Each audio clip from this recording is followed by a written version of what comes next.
Del Evangelio según San Lucas. En aquel tiempo, mientras todos se admiraban por las cosas que hacía, Jesús dijo a sus discípulos: Escuchen bien esto que les digo. El Hijo del Hombre será entregado en manos de los hombres.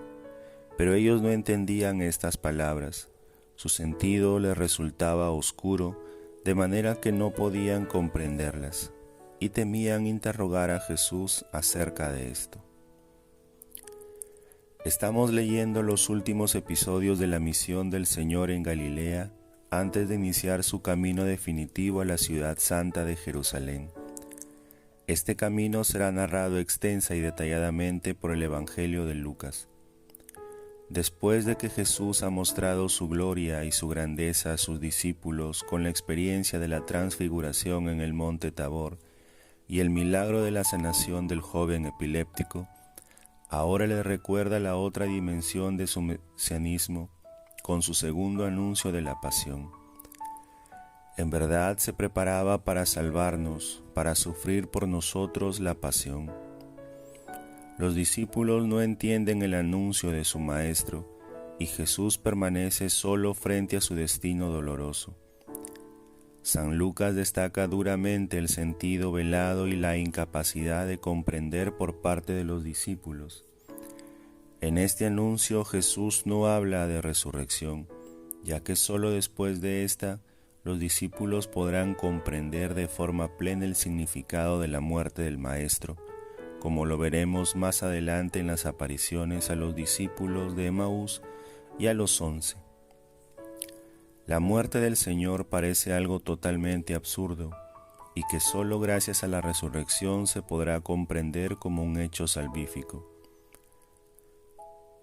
El evangelista San Lucas nos dice que los discípulos en este anuncio no se atreven a hacerle preguntas, quizás porque todavía les resuenan las duras condiciones del discipulado que el Maestro les reveló después del primer anuncio de la pasión.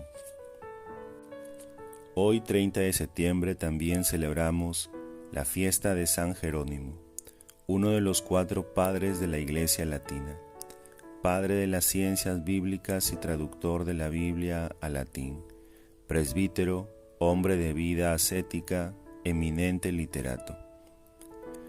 Él nació en Estridón, Dalmacia, hacia el año 340. Estudió en Roma y allí fue bautizado. Abrazó la vida ascética, marchó al oriente y fue ordenado presbítero. Volvió a Roma y fue secretario del Papa Dámaso.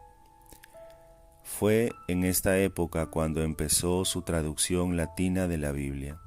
También promovió la vida monástica. Más tarde se estableció en Belén, donde trabajó mucho por el bien de la Iglesia.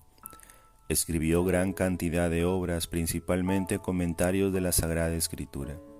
Murió en Belén el año 420. De los grandes escritos y pensamientos de San Jerónimo, tenemos que poner de manifiesto uno: ignorar la Escritura es ignorar a Cristo. No es posible vivir al margen de Cristo teniendo como ignorante la palabra de Dios. En nuestra vida diaria como cristianos estamos llamados a conocer la ciencia de las Sagradas Escrituras. ¿Cómo es posible vivir sin la ciencia de la Escritura, a través de las cuales se aprende a conocer al mismo Cristo, que es la vida de los creyentes? Debemos tener presente siempre que la Biblia es un instrumento con el que cada día Dios nos habla a nosotros los fieles. Se convierte de este modo en estímulo y manantial de la vida cristiana para todas las situaciones y para toda persona. Leer la Escritura es conversar con Dios. Si rezas, escribe una joven noble de Roma, hablas con el esposo. Si lees, es Él quien te habla. Por nosotros mismos nunca podemos leer la Escritura.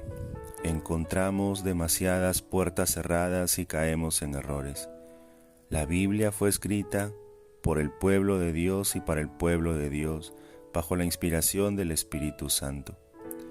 Solo en esta comunión con el pueblo de Dios podemos entrar realmente con el nosotros en el núcleo de la verdad que Dios mismo nos quiere decir. La lectura de la Escritura lleva al santo a entregarse a los demás. Es necesario vestir a Cristo en los pobres, visitarle en los que sufren, darle de comer en los hambrientos, cobijarle en los que no tienen un techo.